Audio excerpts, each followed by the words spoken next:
যুবক যখন সেজদায় যায়, যুবক তো জানে না, ও তো জানে আমার চলায় জমিন কাঁপে, ও তো জানে যে আমার চলায় এলাকা কাঁপে।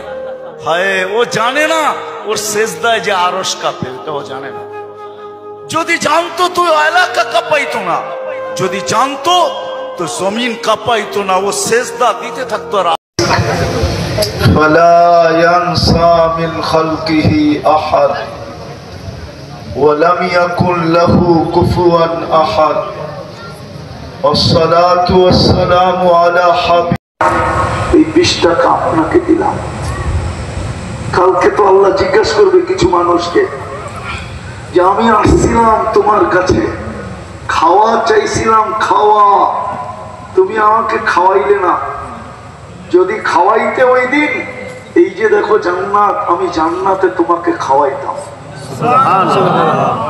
মানুষটা হাঁ করে তাকায় থাকবে, বলবে আল্লাহ আপনি কখন আসছিলেন, আর চাইলেনই বা খাওয়া কখন, আমি দিলামই না কখন।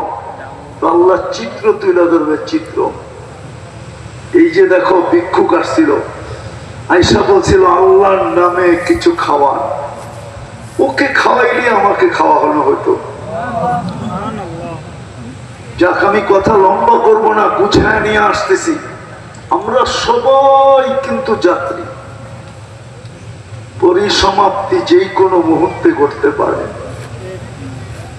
হায়, কত লাশই তো গেল বাংলার 64 জেলায়, মৌচাক থেকে এই পর্যন্ত কত লাশই তো গেল, ঠিক না?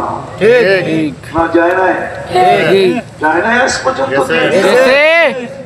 যে কোনো সময় পরিসমাপ্তি ঘটতে পারে।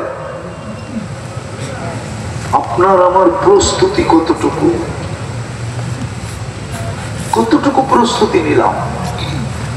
ওই প্রস্তুতির জন্যই তো আপনাকে কুদরতি হাতে তৈরি, প্রস্তুতির জন্যই তো আপনার মাথায় শ্রেষ্ঠত্বের মুকুট, প্রস্তুতির জন্যই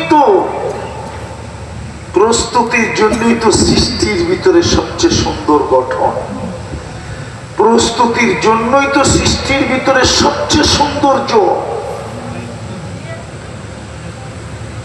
প্রস্তুতির জন্যই তো 24 ঘন্টা আপনার আমার দায়িত্ব। আল্লাহ